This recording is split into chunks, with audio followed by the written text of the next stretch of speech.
Estaban en la casa de un miembro de la comisión directiva el 23 a la noche para dejar todo en orden, porque dice que el golpe se olía. Era una noche lluviosa, una noche oscura y horrible. Isauro en la camioneta del gremio, era una camioneta doble cabina, empieza a repartir la gente porque estaba lloviendo.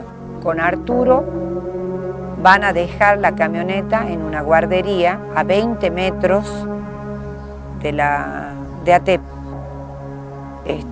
Y bueno, estaban durmiendo en una piecita. Han entrado, eran más de 15, han rodeado ATEP con ambulancias y autos de la policía, le han roto las ventanas, le han largado gases lacrimógenos, ametrallados por todas partes. Isauro tenía 120 balazos y Arturo 70. Fuimos al lugar donde lo habían secuestrado, hablé con el dueño, me contó todo cómo había sido. Él siempre iba ahí a leer el diario y pedía una galleta con leche. Le enseñé una foto para asegurarme de que era él. Y sí, había parado una pick-up roja, una Dodge roja, 6 tipos. Uno se quedó arriba de la pick-up, 3 en la puerta, 2 se sentaron, uno se sentó al frente y le puso el pie entre medio de las piernas de él, y el barman estaba mirando por el vidrio. Entonces cuando se dan cuenta, ellos le dicen, agachate, dice, porque es un guerrillero, dice, y la va a ligar vos también. Entonces ahí lo llevaron, lo tiraron arriba de la pica y lo llevaron. Como a eso de las 4, 5 de la mañana, tocan el timbre en su casa, abren la puerta y se presentan hombres de civil y exigen la presencia de Marina. Sale la hermana y le dice, la hermana exige que se identifiquen. Ellos le dicen que no tenían por qué identificarse. Marina pide permiso para cambiarse y la lleva. Y la hermana le ofrece resistencia al no saber quiénes eran. Entonces la consideran detenida también a la hermana. Dieron varias vueltas, parece ser, por la ciudad, le vendaron los ojos y en un momento dado la separan. Desde entonces, nunca más una noticia, nunca más un dato.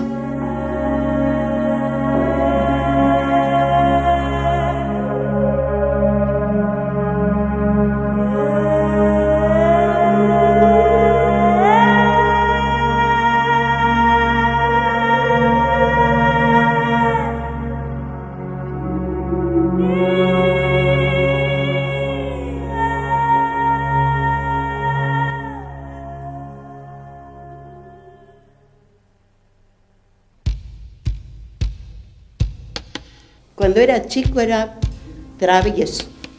Nosotros anduvimos siempre juntos hasta los 18 años, 19 años. Ellos se llevaban muy bien. Si uno necesitaba algo, ahí estaba. Mayormente el Eduardo con el Mario eran inseparables, todos creían que eran mellos. Y ya de chico era un tipo especial, un tipo que ahora que estamos acá, yo me acuerdo cuando íbamos a patear, que cruzábamos todos los baldíos, porque no había casa, no había nada. Y bueno, me parece que estoy acá y estoy peleando, porque peleábamos siempre, éramos más que hermanos, éramos amigos. Venimos de un hogar humilde. Mi padre era empleado ferroviario, en el año 50 tuvo un accidente, quedó imposibilitado. A pesar de que Mario con 11 años y Eduardo con 10 tuvieron que pasar a ser tutores de Miguel, que tenía 6, y yo 4. Así que se habían repartido el rol de padre entre ellos. Y él iba a estudiar a Córdoba kinesiología. Después tuvimos que dejar porque no podíamos solventarlo. Entonces siguió el profesorado de Historia y Geografía. Él jugó siempre en River. Fue, creo que, uno de los pocos que realmente terminó en River. Era un desastre porque él no se entrenaba. Le gustaba, no tenía tiempo, pero no le gustaba mucho entrenar, era medio vago. Entonces en el entrenamiento él se levantaba, siempre andaba apurado. Tenía que entrar a la escuela, vamos a suponer, a las 7:30. Él se levantaba a las 7:15, le quedaba 20 cuadras de la escuela. Entonces salía corriendo y en 5 o 6 minutos llegaba a la escuela a dar clase. Y ese es el entrenamiento que hacía. Ella era coplera, hasta el último así coplera. Para la Marina la copla era lo más esencial para ella. Te digo, la copla era algo que siempre estaba con ella. Amargura se pasando y hasta la yali bebido. Ay, qué fiero ya había sido, querer y no ser querido. Coplera. Me gustaba cantar mucho. Se recorrió muchos pueblos de la Puna, de la Quebrada, registrando, compartiendo todas estas fiestas populares, ¿no? Y así fue creciendo, estudiado, ha sido maestra varios años.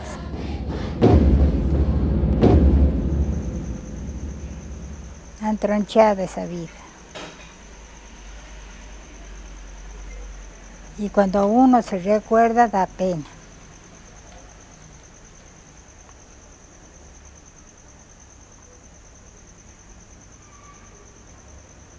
Y máxime sabiendo el entusiasmo que tenía para vivir. Era un gran admirador de la familia, del padre, de las hermanas.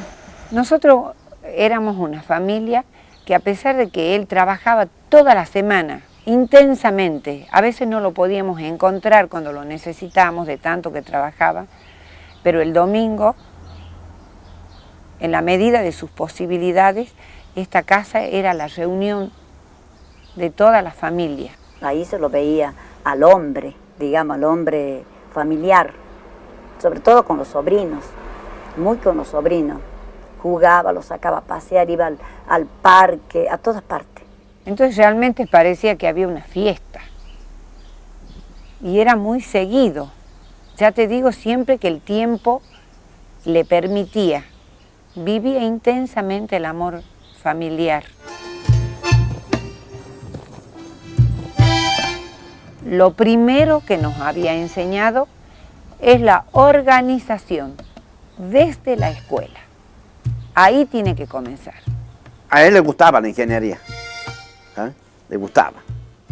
Él quería ser ingeniero, ¿no? Pero se encontró con el magisterio y descubrió que también era otra pasión, que él no la conocía, pero que la descubrió ahí. La preocupación principal era la educación pública y la dignidad del magisterio. Por eso él deja de estudiar en la universidad para dedicarse exclusivamente a la educación popular.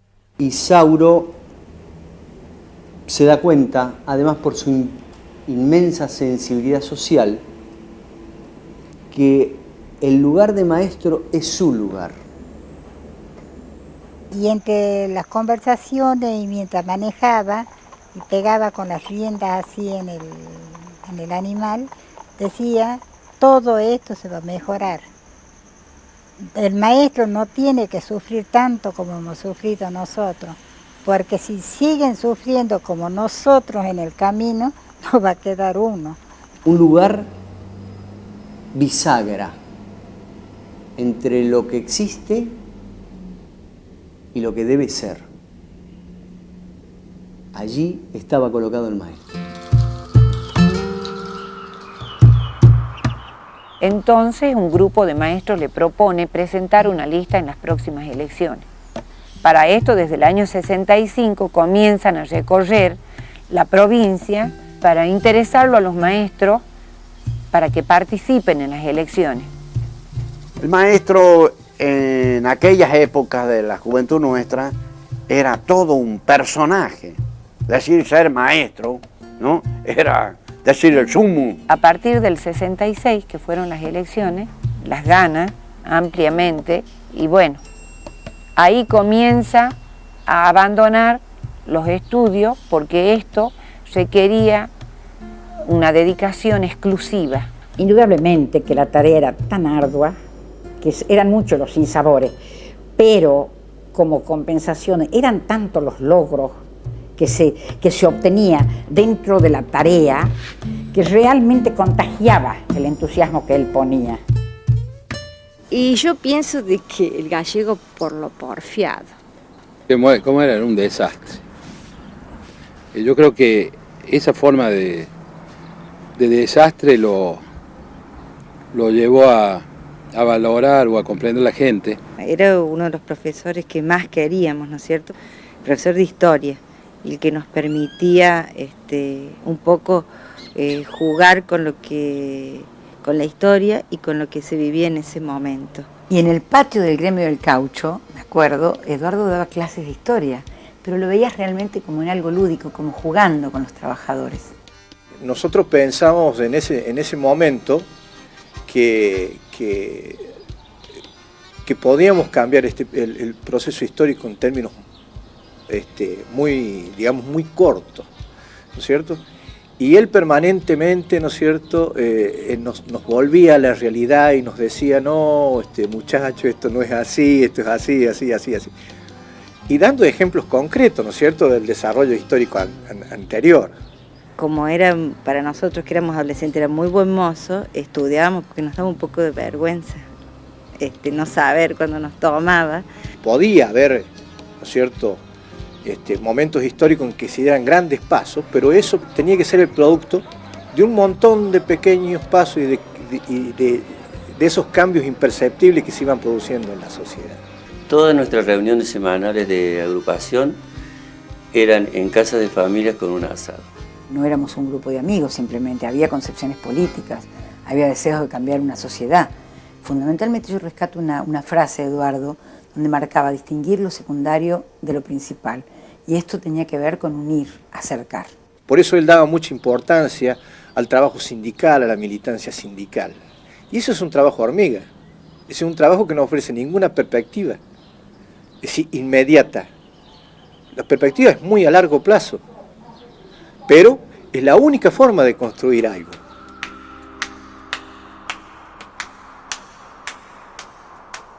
Después de un tiempo me entero que Marina decide presentarse en las próximas elecciones de ADEP.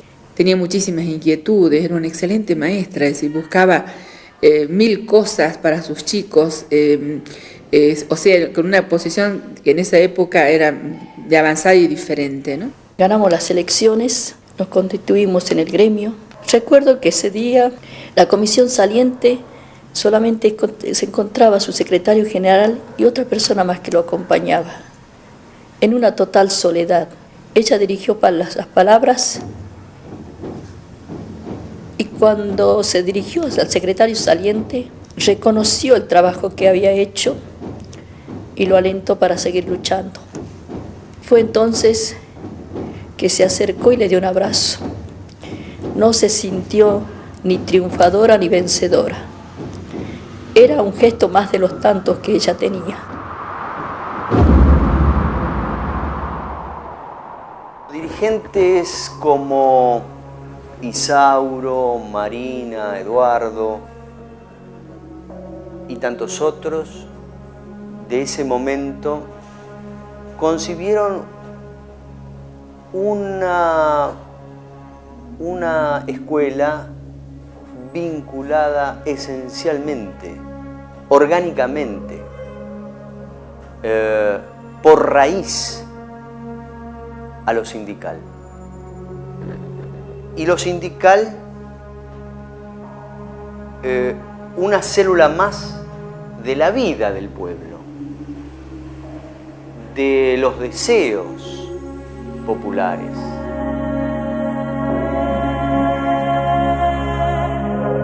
Nosotros prepararemos a los hijos para que sean conductores en la hora de los pueblos, cuya aurora comienza anunciando el mediodía brillante en que los pueblos tomarán las riendas de su propio destino.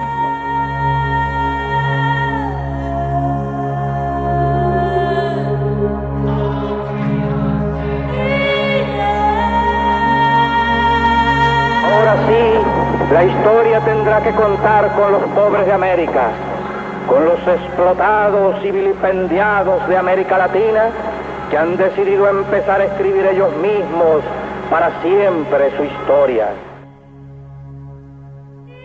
Creo que es un momento en los finales de los años 60 y comienzo de los 70, momento sorprendentemente juvenil del movimiento obrero.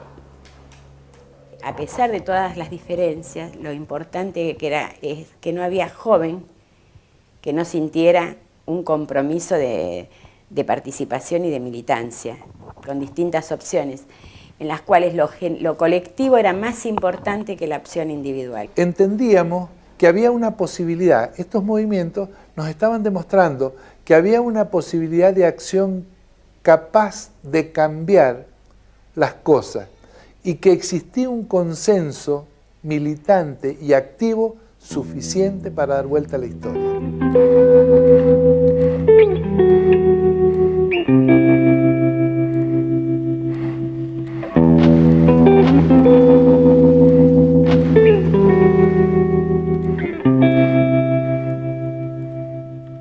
En aquel tiempo había mucha gente que sí se ponía en marcha. Y no estamos haciendo apología de la violencia, ¿cierto? Por más que generalmente la violencia de aquellos tiempos, casi sin excepciones, fue la respuesta a la violencia de arriba hacia abajo, que generó la violencia de abajo hacia arriba. Yo recuerdo en el año 72, por ejemplo, año del Mendozazo, que por primera vez en la historia de la provincia de Mendoza fueron reprimidas con gases, con agua, con garrotazos, los maestros. Yo ahí lo conocí a Marcos y a Isauro Arancibia y a los que venían a ser dirigentes con experiencia. Prácticamente Mendozazo tiene origen en la protesta por las tarifas eléctricas, las tarifas de los servicios públicos. Una gran concentración que se hace frente a las casas de gobierno es brutalmente rechazada y al frente de las columnas de la población iban las columnas docentes.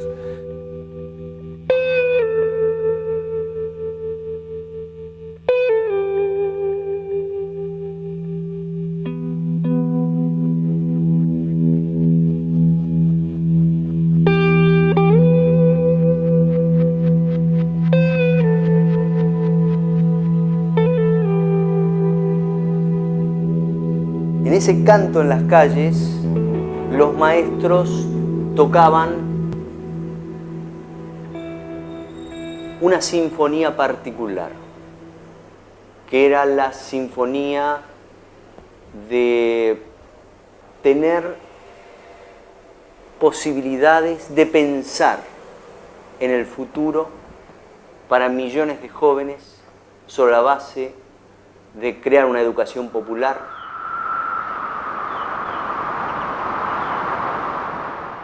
Bueno, el Eduardo Requena era un personaje gremial sustantivo en la polémica, un hombre de un vigor intelectual y físico notable, gran orador, apasionado, luchador incansable. Era todo muy compatible con él porque, primero, era un tipo tremendamente humano. Jamás te iba a dejar solo, jamás te iba a abandonar. Y una de las imágenes que a mí me quedó siempre grabado fue cómo Eduardo en las asambleas era escuchado con un silencio absoluto como la palabra máxima de todos los compañeros. Él llegaba a una reunión, una asamblea, y calibraba el momento, esperaba, escuchaba. Si bien quería compartir toda la información, yo creo que observaba mucho y después daba 2 o 3 elementos o reflexiones como para dar un marco conceptual y generar debates, porque en realidad quería responderle a la gente. Él confiaba mucho en el papel de los dirigentes en cuanto a la formación, para que las bases cuando decidían tuviesen todos los elementos. Y a los compañeros que por ahí tenían posturas distintas, él se encargaba de charlarlos, de reunirse y de trabajar para unificar posturas. Él pensaba que todos podíamos participar, ¿no es cierto?, desde distintas perspectivas ideológicas,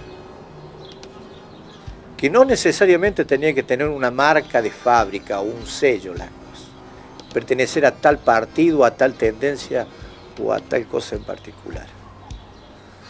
Él tenía términos de pensamiento mucho más amplios. Él pensaba en sectores sociales, en clases sociales. La lucha grande nuestra se centralizaba en el estatuto y en la estabilidad del docente privado. Bueno, ¿cómo eso lo íbamos a conseguir? ¿Cómo íbamos a conseguirlo sin necesidad de que el gobierno tecleara, diríamos, ante la fuerza nuestra?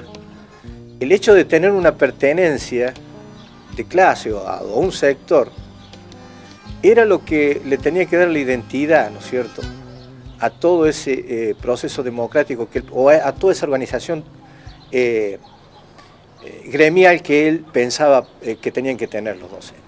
Si uno llegaba a altas horas de la noche al gremio, estaba Marina trabajando. Nos impuso un ritmo de trabajo.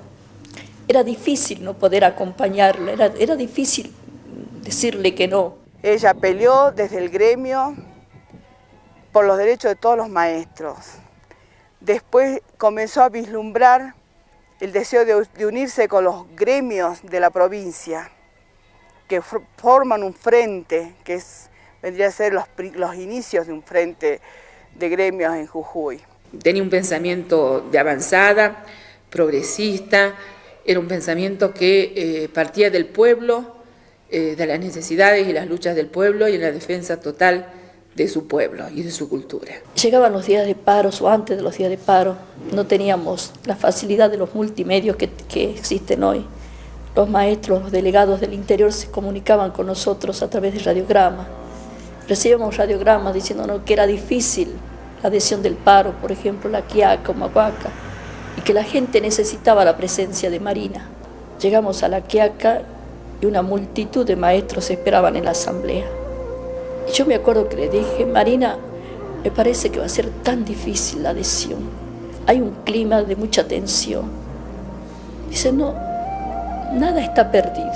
Y era increíble. No habían pasado 40 minutos de la asamblea y tenía todas las manos levantadas, adhiriéndose al paro. Era presencia. Estos dirigentes, al mismo tiempo, tenían un respeto tan profundo y tan cabal hasta en la última escuelita de la provincia allí donde dirigían el sindicato. E iban a los actos del 25 de mayo, o del 20 de junio, o del 9 de julio, a veces como Isauro hasta llevando la bandera, porque esa escuela no tenía bandera. Y cuando se levantaba, cuando se izaba la bandera, se estaba izando también el espíritu del sindicato. Que no hemos resuelto el problema de la deserción escolar, que no hemos resuelto el problema del analfabetismo, que no hemos resuelto el problema de los edificios escolares. Pues bien, conocen ustedes que hay niveles que escapan a la gestión. No somos todavía factor de poder. Llegaremos quizás algún día a ser factor de poder integrado con todos los otros sectores del pueblo, o cuando los gobernantes realmente interpreten y cumplan el mandato del pueblo. Por supuesto que siempre le ha gustado la austeridad, la sencillez. Amaba mucho más eso que otra cosa. A mí siempre me impactó su discurso, me impactó la coherencia con la austeridad que vivía, me impactó la valentía y el coraje. Hasta aquí no te hablé de su capacidad. No me interesa hablar de la capacidad de él, me interesa ese profundo renunciamiento. El hecho de no tener nada, de evitar que cualquiera de sus hermanas tuviese la más mínima prebenda del sindicato, y a veces ni siquiera prebenda. A veces un derecho que les correspondía como maestras, él se oponía a que lo obtuvieran, para que los miles de maestros no creyeran que él estaba condicionando una sesión. En este caso, por ejemplo, un barrio que crea la organización de los maestros. Y su hermana se inscribe como maestra para obtener una casita. Y él le dice que no. Nosotros en el gremio trabajábamos para él desde afuera. Porque nunca quería que nosotros fuéramos a aparecer. Uno se puede preguntar, ¿fue justo o no fue justo? También su hermana tenía derecho a tener una casa. Lo más simpático de todo esto es que su hermana está contenta que él le haya dicho que no. Y lo expresó siempre, como un orgullo. Ahí está, ese es mi hermano.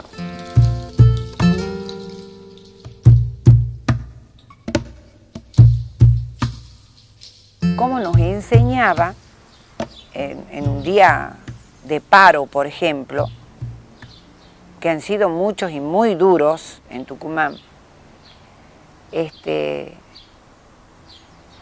no trabajemos solos, que el maestro solo no podía, que tenía que aprender a arrimar a toda la comunidad que venga a la escuela, a apoyarnos en la comunidad. Y ahí estaba nuestro triunfo. Para mí ATEP fue el modelo de la organización sobre la que me inspiraría después para hacer una serie de cosas en mi tarea gremial. Era un poco el ente rector, la organización que tenía una estructura, un desarrollo, una conciencia y un trabajo que inspiraba a muchos maestros que buscábamos una organización gremial que todavía no existía en el país.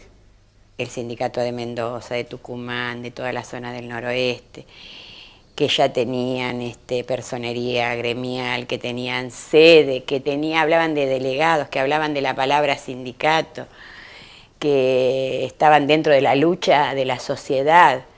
Nunca fuimos a una movilización los docentes solos. Todos los dirigentes de los otros gremios estaban a la par nuestra.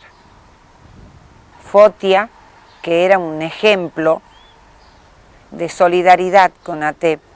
Después, de alguna manera, pasó a ser una fuerza dentro de CETERA, a pesar de la pluralidad, con una visión de mayor compromiso con la sociedad que simplemente con la defensa del estatuto docente. Decime, quiero que me digas, le digo, ¿de qué partido sos vos? Porque muchos partidos trataron de atraerlo, ¿me comprendes? A veces te digo que me hablaba por teléfono para decirme prenda la radio a las 11 que va a hablar el general. Entonces él me dice, mira, yo soy peronista, pero de Perón, nada más. De los otros no soy peronista. A estos otros no los quiero. A ninguno.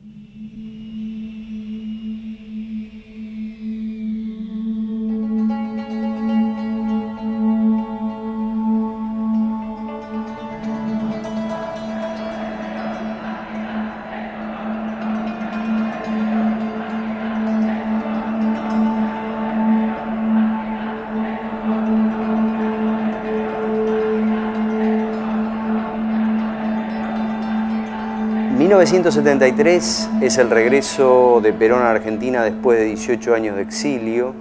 Es una inmensa ebullición de las masas juveniles en torno de la liberación nacional y social. Es también una confluencia multitudinaria en Ezeiza. Es también los entrenamientos de los grupos paramilitares preparándose para un genocidio. El magisterio había actuado hasta ese momento un poco como intuitivamente. Es decir, la manifestación sindical casi siempre era la confluencia de todo el conjunto tras un reclamo, pero no existía una continuidad orgánica, no existía la organización nacional.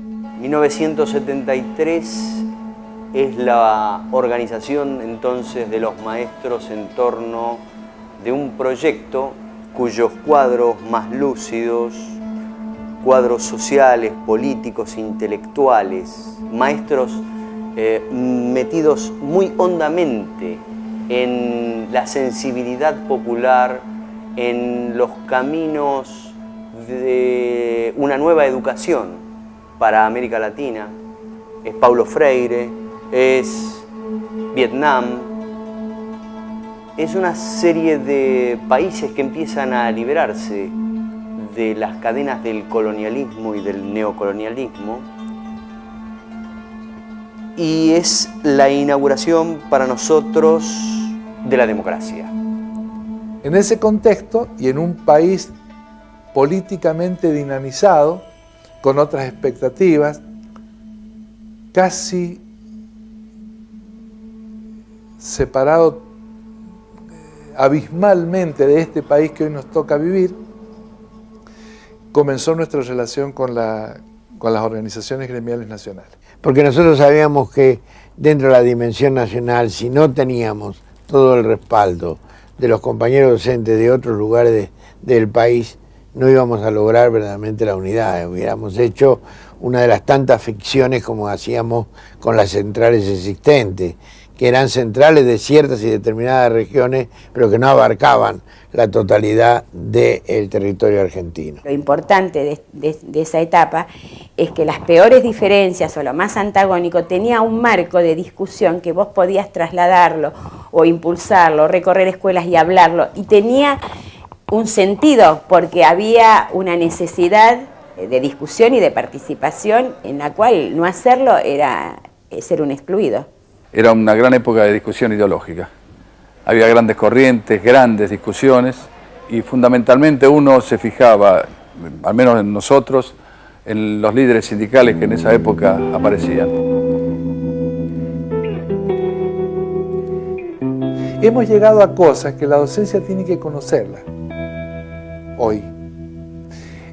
El gobierno disponer un asueto y el sindicato disponer que se trabaje en el asueto y lograr asistencia perfecta. Eso conformó de alguna manera el sustrato ideológico de este sindicalismo, que bueno, es el que después, en una segunda ronda, digamos, confluye con el Acuerdo Nacional de Nucleamientos Docentes y conforma la CETERA. Fue muy fuerte la participación y el debate de Eduardo Requena en ese momento. Era un gran orador y una persona de mucha formación. Yo considero que para un grupo de compañeros realmente este es el punto cero de partida, porque no hemos participado tal vez como muchos compañeros que les podríamos decir amigablemente que peinan canas en esto. Nosotros no. Y para nosotros este punto de partida es empezar con esa discusión exhaustiva que demuestra realmente la democracia sindical. Eduardo tenía la costumbre de permanecer parado en todos los confederales de la CETERA. Se paraba con su papel, ponía las manos atrás y ahí se pasaba las horas. Y yo era alguien que estaba permanentemente atento a cuando levantaba la mano Requena para poder anotarme nada más, por las dudas que hubiese necesidad de responder alguna idea. Sé que la lucha de aquel momento fue una lucha absolutamente honesta, a pesar de la diversidad de las posiciones. Servía esto a que podíamos convivir y fundamentalmente no rompíamos y avanzábamos en la construcción de la CETERA. Isauro era como un puente entre la vieja conducción de CETERA y lo nuevo, y era el que nos decía, bueno muchachos, es así, pero así no se hace de hoy para mañana. En aquellos momentos uno tenía sus impulsos y a veces hasta lo enfrentaba porque como era un moderador, era un hombre que intentaba llevar a puerto la nave, nos tenía que poner algunos parches de agua fría a los que por temperamento, por voluntad, queríamos las cosas más rápidas, más eficaces. Tenemos el derecho, creemos, y el deber de manifestar que a través de los años se ha logrado concretar parte de la ambición que hemos tenido y hemos dado pasos muy concretos para poder contar con una organización gremial que realmente permita ser elemento de lucha para conseguir las conquistas a que la docencia tiene derecho y alcanzar los logros para una educación popular en la medida que el pueblo lo necesita. Ya no concebíamos más que pudiera haber una disociación entre el movimiento obrero y nosotros, obreros intelectuales. Surge aquella frase de obreros de la tiza. Creo que los gremios que nuclean específicamente a los docentes, entendiéndose por docente al Estado docente que figura en el estatuto del docente, el que supervisa, el docente, el que dirige, el que imparte, estaríamos en desventaja con los otros gremios. Gremio fraterno, un gremio hermano que ha estado con nosotros en la calle, en la lucha, por los mismos objetivos, la reivindicación de la clase obrera. Es decir, estamos hablando de liberación a través de la educación, estamos hablando de planteos muy fuertes, y además pedíamos que fuera acompañado con todo un pueblo. Esto generó nuevos cuadros, generó una gran euforia del punto de vista de las posibilidades que tiene la organización gremial en la constitución de un nuevo paradigma social, de una nueva sociedad, donde el concepto de justicia social estaba intrínsecamente unido. Era hermoso lo que estabas acariciando, sabías que esto era un proyecto con futuro y por detrás estaba el país. ¿Y sabes qué? Uno de esos pocos momentos en la vida en que vos tenés sensación de que lo que estás haciendo es parte de la historia.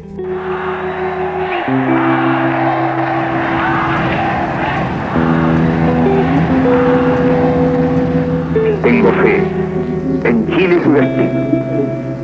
Superará otros hombres este momento gris y amargo donde la traición pretende imponer. Sigan ustedes sabiendo que mucho más temprano que tarde, de nuevo abrirán las grandes alamedas por donde pase el hombre libre para construir una sociedad mejor.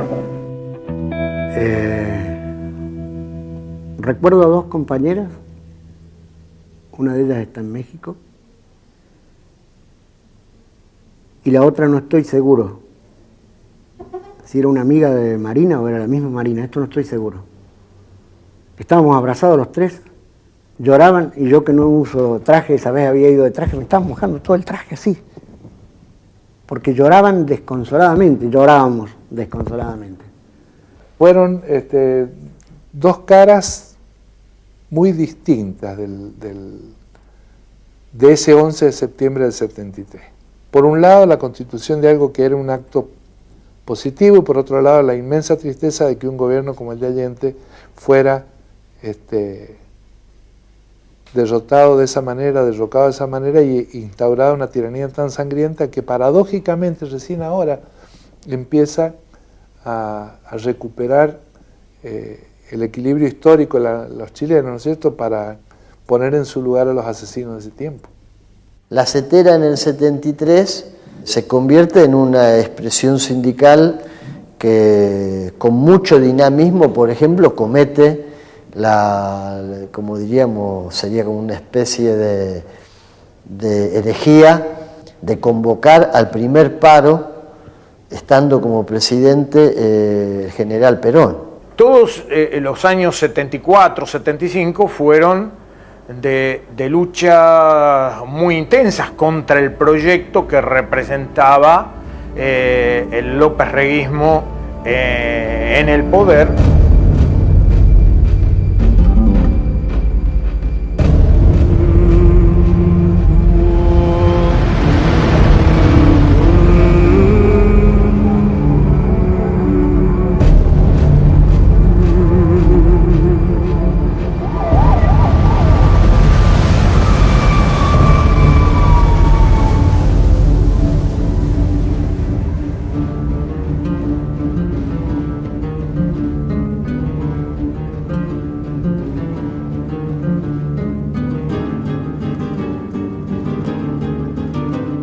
Del otro lado, ¿qué enfrentábamos? Un ministro como Ivanišević, que era una especie de cruzado de la derecha en la Argentina, es decir, entre todos los claroscuros que tenía el gobierno justicialista de aquella época, una franja importante, la de la educación, se la quedó en sus manos la derecha.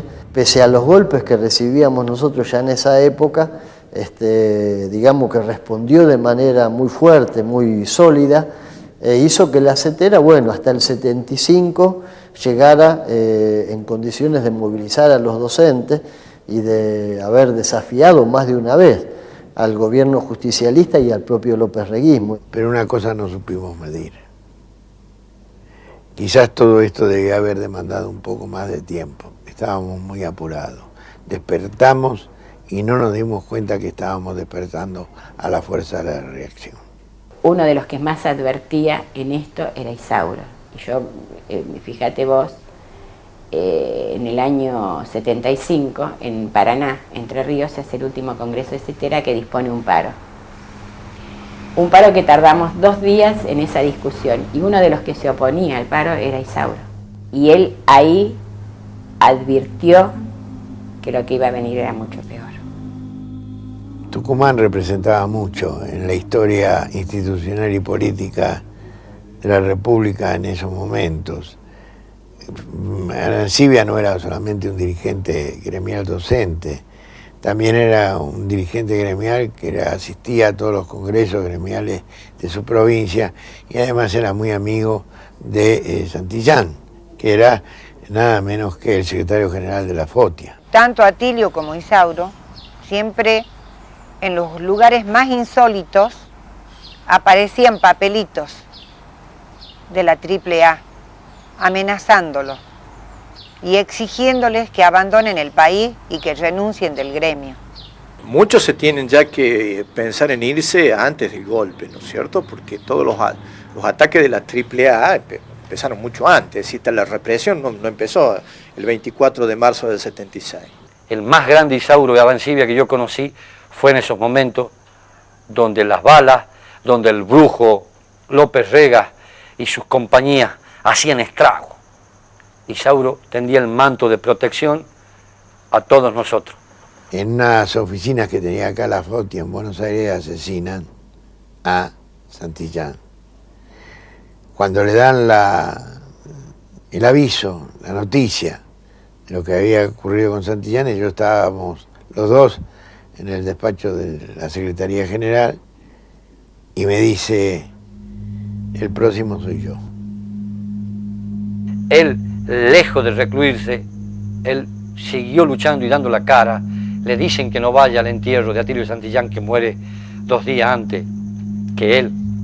Y él jamás, él fue y estuvo presente. Dicen que jamás en la vida habían escuchado un discurso más extraordinario que ese, que la despedida que le hizo a Atilio Santillán.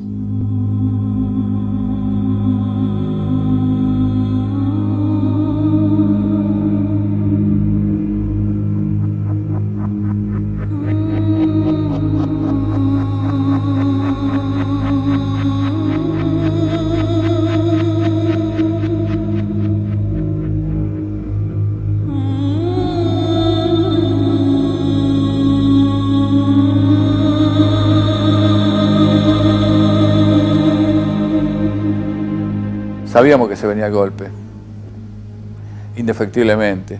Isauro había salido la noche anterior para Tucumán, sabiendo lo que iba a pasar. En el 23, como a las 11 de la noche, Arturo me llama y me pide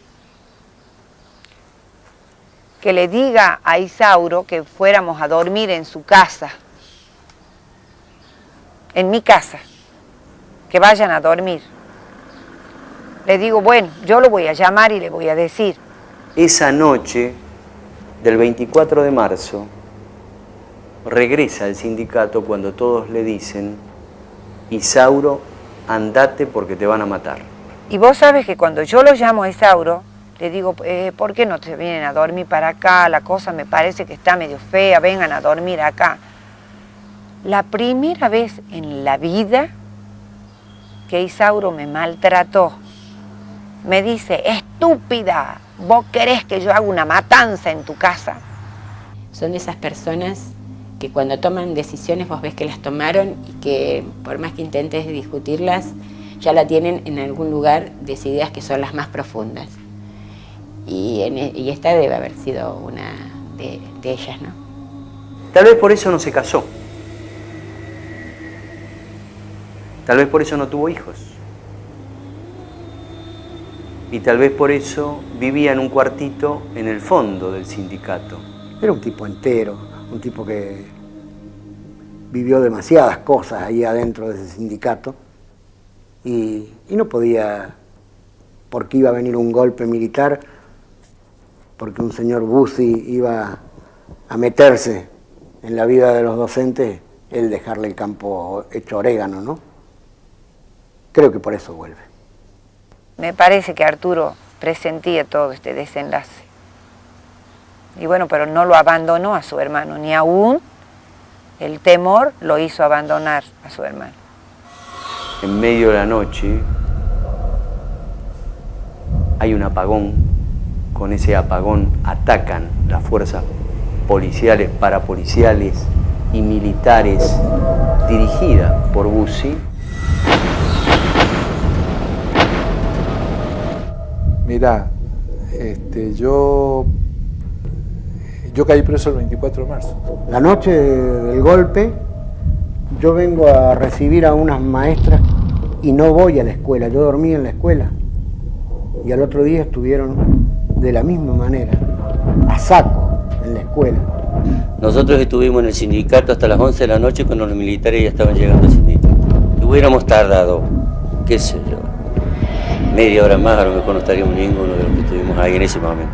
Supe, incluso por un familiar mío, que los vio entrar al sindicato y desalojar todo lo que había ahí. Pero en ese momento nosotros estábamos como que a los docentes, un gremio docente peleando por la estabilidad, ¿qué le van a hacer?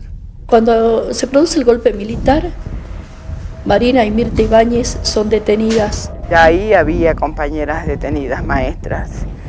Y, por ejemplo, cuentan estas compañeras como Marina a determinada hora cantaba coplas, que se escuchaba a lo largo de todo el pasillo de la cárcel. Coplas decidoras que nos fortalecían y nos llenaban la cárcel de alegría, ¿no? Más allá de estar detrás de las rejas, seguíamos cantando, seguíamos riéndonos. Marina está detenida, creo que aproximadamente como 20 días. La dejan en libertad y cuando se va la gorda se da vuelta, era un pasillo largo, se da vuelta, nos mira y nos dice, compañeras, por los maestros no voy a claudicar.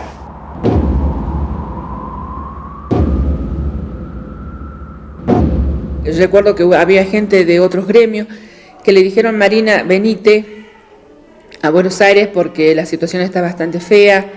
Ya se sabe que habían desaparecido gremialistas de otras provincias. Y entonces Marina dijo, ¿por qué me voy a ir si yo no estoy haciendo nada malo? Estoy haciendo lo que tengo que hacer. Unos días antes que Marina fuera detenida, yo tuve una larga charla con ella. Y me había manifestado que el peligro y la amenaza eran mayores, que ellas ya no podían garantizarnos nada en el gremio. Y que, pero sí, había algo, dice, hay algo que te tengo que decir. Pase lo que pase y apliquen la fuerza que ellos quieren aplicar, yo en el gremio voy a permanecer. Yo no voy a abandonar la lucha, no lo voy a abandonar a mis maestros. Era visionario, extraordinario. Parece que él presentía que lo iban a matar. Entonces él me dijo así: cuando vos tengas un gran problema, no tenés que llorar, ponerte a llorar. Tenés que tener la mente fría para saber cómo vas a actuar. Muy temprano, como a las 7 de la mañana, 7 y media de la mañana, me habla una hermana por teléfono. Me dice, vení porque hay muchos policías. Yo iba a mi trabajo cuando vi rodeada la manzana. Estaba todo rodeado, no nos podíamos acercar. Muchos policías, mucha gente. Y un policía me dijo, sí, que había muerto Isauro. Y alguien, un periodista, se arrima y nos dice, dicen que a sus hermanos lo han matado anoche. Y te cuento que me criticaron porque dije que yo era la hermana que no lloraba. Pero es que yo en ese momento, cuando me entero que ha muerto, y él me dijo, no tenés que llorar y tener la mente fría para saber cómo vas a actuar, así hemos actuado. Vos sabés todo lo que nosotros hemos tenido que andar, golpeando puertas, llorando, buscando hasta curas para que nos ayuden, para poder ubicarlos. Porque nos decían que estaba aquí, que estaba allá, en todas partes. Hemos deambulado. Hasta que un policía me dice, vaya al juzgado federal. Y ahí una jueza, amiga de Isauro, nos colaboró. El juez se jugó y le ordenó a la policía entregar los cuerpos. Y mira vos, yo qué tonta, qué ignorante yo, ¿no? Voy a la casa de gobierno con mis hermanas y yo quería que Bussi me atienda. Mira cómo me iba a atender Bussi. Para que me diga por qué lo habían... Bueno, yo estaba furiosa. No hemos podido sacar de AT porque habían robado todo. La policía hasta los zapatos les robó. Los zapatos que mis hijos le habían regalado. La dictadura se había robado el par de zapatos del maestro.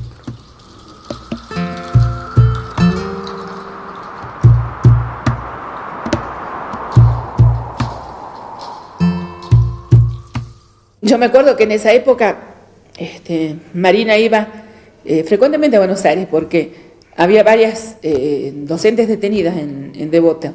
Entonces llevaba a los familiares, acompañaba a los familiares para que las fueran a ver. Y por los familiares sabíamos que ella siempre estaba afuera, preguntando por nosotros, alentándolo a los viejos. Teníamos un policía que, bueno, fue uno de los máximos asesinos en Jujuy, ¿no? Jair.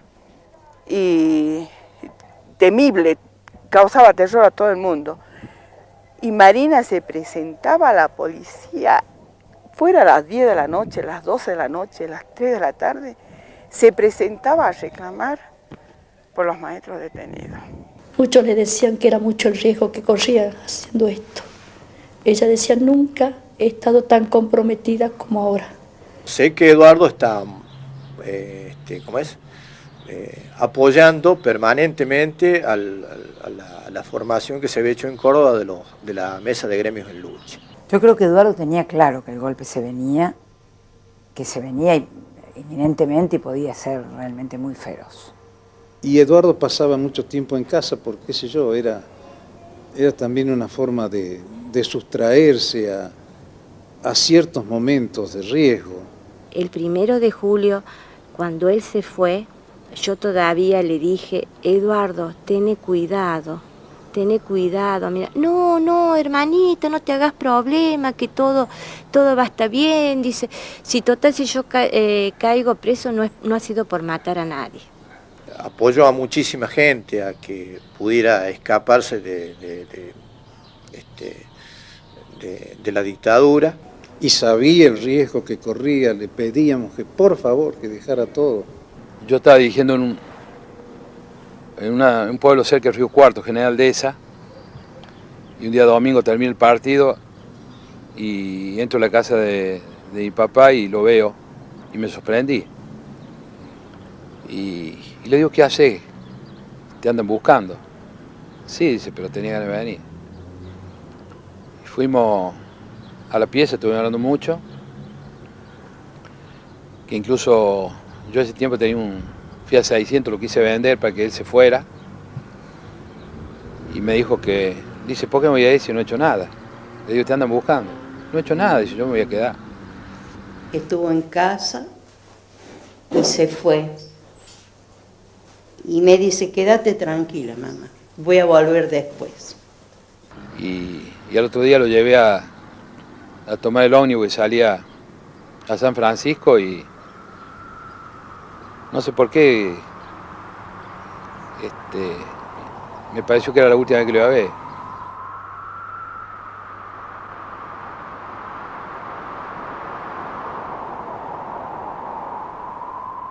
Fíjense cuál es el pensamiento de esta dictadura que era genocidio más neoliberalismo estrechamente unidos.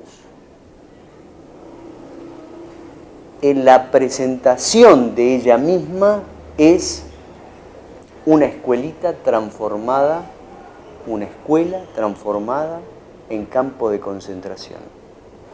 Y el primer muerto de la dictadura, en la noche misma del 24 de marzo de 1976, es un maestro. El primer campo de concentración, una escuela, el primer muerto, el primer asesinado, un maestro. Esto es la metáfora de lo que fue esta dictadura. En un determinado momento la gente dijo cerremos el sindicato y hubo otros que dijimos no lo cerremos porque ya estamos jugados, es decir, si lo cerramos somos blanco fijo, es decir, sigamos y bueno, ahí nos respondieron con cesantías. Creo que uno no se iba, uno no se movía porque quería resistir hasta el último, es decir, aquí estoy yo no hice nada malo. Yo lo único que he estado luchando al lado de mi pueblo, he estado con mi gente, he querido una cosa mejor, un país mejor. Yo siempre lo cuento, yo estuve en más de 105 domicilios de compañeros distintos que me ofrecieron el lugar para ir a pasar la noche y repetido eso suma más de 2 años, ¿no? Bueno, todas las noches nos íbamos del mismo lugar, a veces durábamos una semana. 105 compañeros que yo creo que demuestra la calidad y el nivel de solidaridad que había en ese momento. Una maestra de mi escuela me robó la ropa y juntó los sueldos de otras maestras para que yo me vaya a la clandestinidad. Último viaje. Por favor, clandestino, borrate. Tomá tu ropa, acá la tenés, yo la robé de la escuela. Entré en tu casa y robé la ropa. Y juntamos 5 sueldos para que te vayas.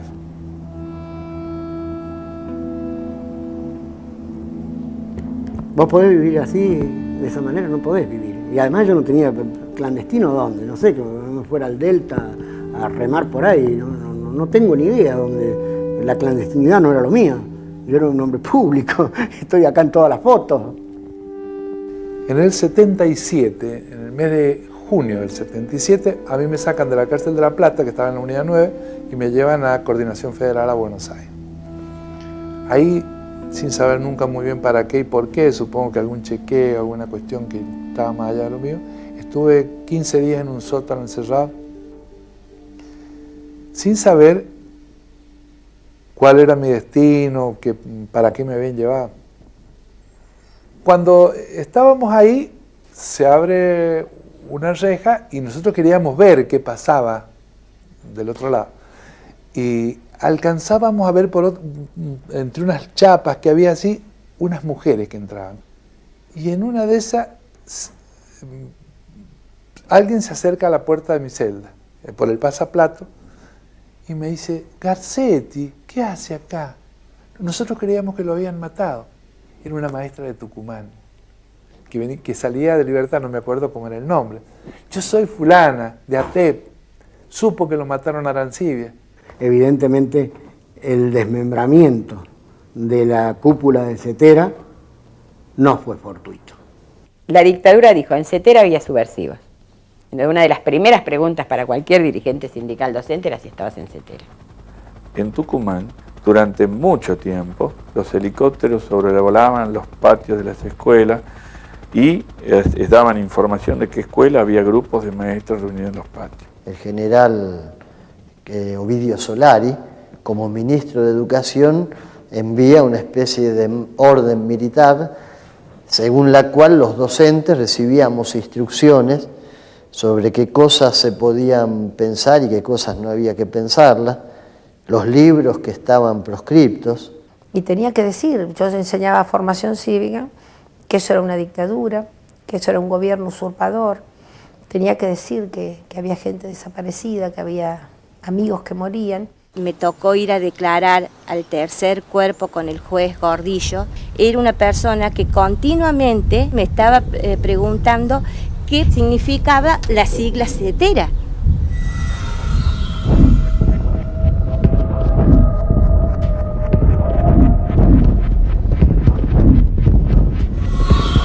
Cuando ella desapareció, el gremio se desmoronaba. No teníamos rumbo, no sabíamos qué íbamos a hacer. Unas atinábamos a hacer nota para pedir información dónde estaba, a buscar algunas entrevistas. Otras ya no querían volver. Y bueno, después un día me avisan de que lo habían detenido y yo lo anduve buscando. En mi casa no dije nada.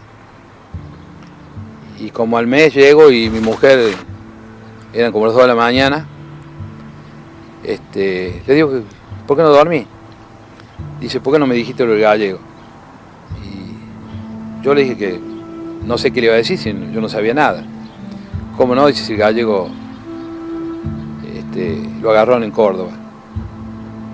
Fuimos, hicimos todas las gestiones, los recibieron la nota.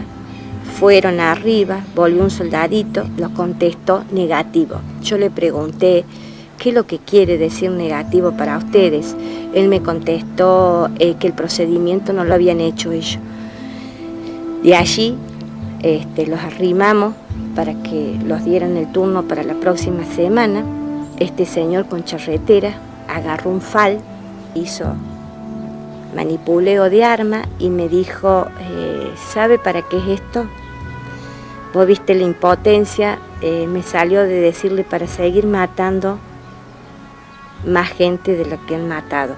Queremos saber dónde están nuestros hijos, vivos o muertos. Angustia porque no sabemos si están enfermos, si tienen frío, si tienen hambre, no sabemos nada. Y desesperación, Señor, porque ya no sabemos a quién recurrir.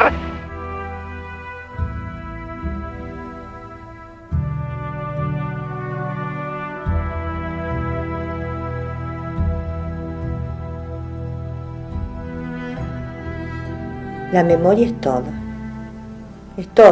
son las vivencias, son las experiencias, son las frustraciones, todo eso es la memoria. Porque tuvimos la suerte de compartir años de vida con él, años de militancia con él, tenemos el deber y la obligación de transmitir esto que era el gallego, un ejemplo de vida para todos, a nuestros hijos, y que siga siendo el ejemplo de vida para nuestras propias vidas. Nada más. Bueno, lo recuerdo también con alegría, con todas las jodas que nos hacíamos. Y digo, esto de andar en trenes durmiendo en las cosas de madera, andar en la estación esperando algunas madrugadas enteras, todo esto como un hermano. Un hombre que lo vamos a amar hasta que nosotras, todas y cada una de nosotros vayamos desapareciendo de este mundo, lo vamos a seguir amando.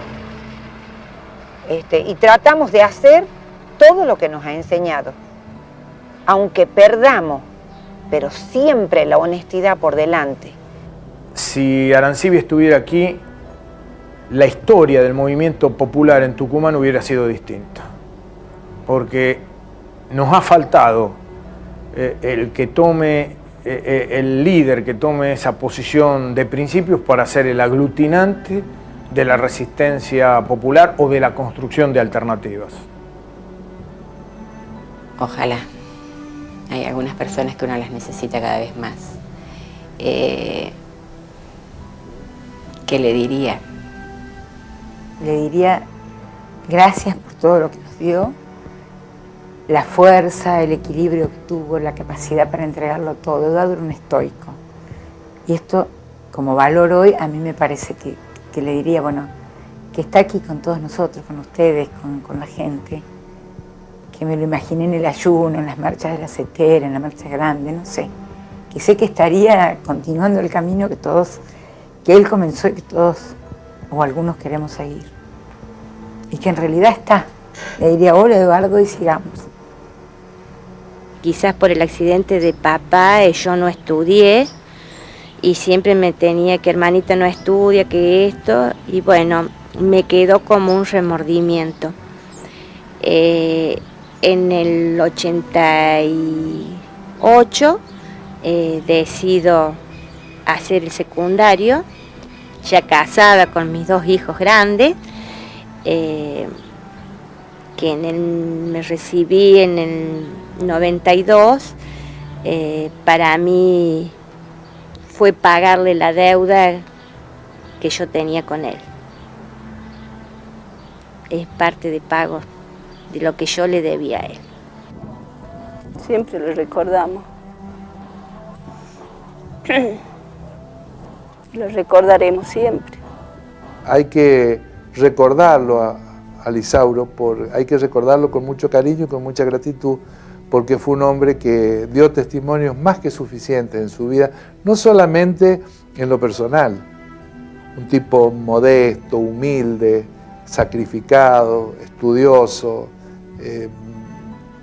compenetrado de todos los problemas, con una amplitud y una generosidad muy grande, en brindarse, en ayudar a todos los que estábamos cerca de él para que entendiéramos un poco más, sino también porque fue un gran arquitecto. Nosotros una vez por semana, cuando él estaba acá, o la semana que estaba él, un día íbamos a cenar. Y bueno, yo era una cosa que la mantenía en absoluto secreto. Fue un gran arquitecto, un gran ingeniero en la construcción de la Cetera, que quedó trunca después del proceso militar, pero que tuvo en él a uno de esos animadores infatigables, eso que cuando parece que todo se pudre, que ya no hay posibilidad de entendimiento, aparece alguien y pone una lucecita y tira un puente entre 2 o 3 que no querían hablar. Bueno, ese era Isauro Arancibia. Bueno, y ahí charlábamos de educación, charlábamos de muchas cosas de él, de algunas cosas de su vida de joven. Bueno, este tipo de cosas que bueno, perdonar el egoísmo, pero son cuestiones muy íntimas y que hacen a poder de la persona que uno quiere tener algo de pertenencia. Lo único le diría de que no fuera tan boludo y que si él hubiera sido como la mayoría torrante mierda, dirigentes gremiales, políticos, estaría vivo. Como fue distinto, como fue un tipo que realmente le hacía doler, lo hicieron desaparecer. Entonces le diría eso. Es difícil pensar qué les diría después de tantos años de no hablarles, ¿no? Yo les diría que hemos aprendido mucho de ellos, que hemos aprendido que las causas se defienden con pasión, que hemos aprendido de la entrega, de la militancia, de la honestidad, de la no corrupción para la construcción de instrumentos de política gremial. Y les diría que no estamos vencidos, ¿no? Que a pesar de que no están más ellos, hay otros muchos compañeros que han tomado la posta y que seguimos porfiadamente pensando que es posible construir una Argentina diferente. Fracasaron más allá de la muerte y la desaparición de estos compañeros, porque ellos están y la obra que hicieron está, así que habrán podido cortar algunas raíces, pero no cortaron el árbol, ¿no? Ni las raíces principales, porque fueron naciendo y se fue reproduciendo esto. Y bueno, ese es un compromiso que tenemos de por vida. Es decir, no solamente seguir luchando por nuestros detenidos, desaparecidos, por todos, sino también con el compromiso de por vida, de seguir defendiendo una educación que le sirva al pueblo, una educación al servicio del pueblo y una cultura que valorice todas las capacidades del pueblo, ¿no? Vamos. No te digo más nada, porque ya con eso te digo, vamos. Y sé que viene. Y sé que vamos. Llega el carnaval y de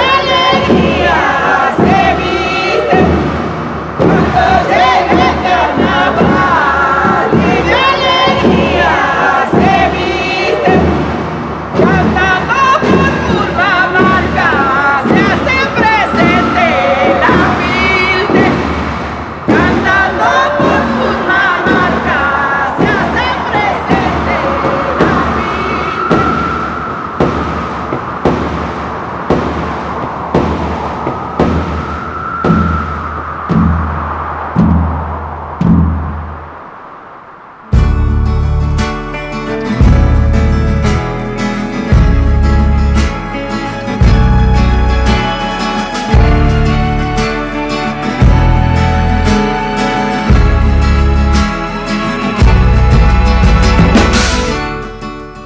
Lucha de gigantes convierte el aire en gas natural.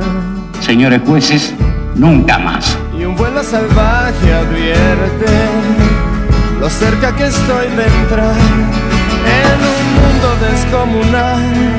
Siento mi fragilidad. Vaya pesadilla, corriendo con una bestia detrás. Dime que es mentira todo, un sueño tonto y no más. Me da miedo la enormidad, donde nadie oye mi voz. La humanidad ha dicho Pinochet es responsable de los crímenes cometidos. Deja de engañar, no quieras ocultar que has pasado sin tropezar. Un monstruo de papel, no sé contra quién voy. ¿O es que acaso hay alguien más aquí? En este escenario faltan 30.000 militantes que tuvimos los argentinos. Faltan los 30.000 mejores de nosotros, los que pelearon por la dignidad de nuestro pueblo, los que asumieron la historia argentina como un desafío y que hoy no están precisamente por eso. Que unos fantasmas terribles de algún extraño lugar, y en mis tonterías para hacer tu risa estallar.